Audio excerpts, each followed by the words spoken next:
हाँ, क्या है कि उनको माफियों के बारे में विशेष अच्छा अनुभव है, इसलिए वो शायद माफियों की बातों को शेयर कर रहे हैं। उन्हें मठाधीश के रूप में जो है, क्योंकि उनके जो मठाधीश थे वो अतीक अहमद और का नाम से ये जो माफिया टाइप के लोग थे, मुख्तार अंसारी जैसे लोग उनके ही मठाधीश थे, तो उनकी जो भूमिका थी वही उनको दिखाई देगा।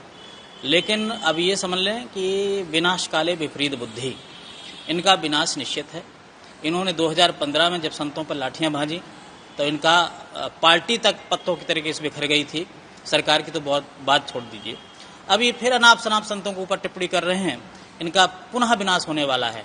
मैं ऐसा कैसे कहूं कि किस बात का घमंड है, लेकिन जब से ऑस्ट्रेलिया से सनातन धर्म के विरोध में, सनातन उन्मूलन के लिए कार्यक्रमों में हिस्सेदारी करके लौटे हुए नेता हैं, तब से इन्होंने हिंदू धर्म, धर्माचार्यों के ऊपर व्यक्तिगत आक्षेप की टिप्पणियां करना ज्यादा प्रारंभ कर दिया।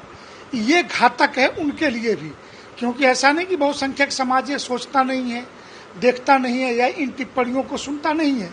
तो समय आने पर गुरूर तो रावण जैसे को भी नहीं रहे, तो अखिलेश यादव कौन किस खेत की मूली हैं कि घमंड पाल करके राजनीति में बहुत ज्यादा दिन जिंदा रह पाएंगे। अखिलेश यादव जी को शायद यह पता ही नहीं है कि धर्म क्षेत्र और दस्यु क्षेत्र में क्या अंतर होता है। उनको यह पता ही नहीं कि लुटेरों में और सज्जनों में क्या अंतर होता है। यद्यपि यह बयान किन संदर्भ में कहा गया है, लेकिन किसी भी संदर्भ में कहा गया हो और किसी के ऊपर व्यंग्यात्मक भी कहा गया है, तब भी यह तुलनात्मक दृष्टिकोण से उचित नहीं है। माफिया देश के विध्वंस करने में लगा रहता है। माफिया तमाम प्रकार के असामाजिक कार्यों में संलिप्त रहता है और मठाधीश इस देश के संस्कृति को बचाने में, सार्वभौमिक जन कल्याण में लगा रहता है, जिसका प्रथम ध्येय होता है सर्वे भवन्तु सुखिनः।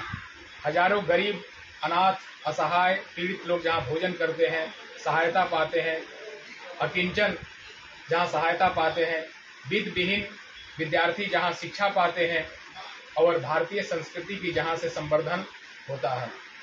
जबकि इसके विपरीत समाज में लूटपाट, समाज की सारे गलत काम को माफिया करते हैं। और इस प्रकार की तुलना किसी ऐसे व्यक्ति से जो किसी समय उत्तर प्रदेश का नेतृत्व कर दिया हो, उसके द्वारा कहा जाना बिल्कुल निंदनीय है, सोचनीय है कि इनका सोच कैसा है, और ये अशोभनीय है।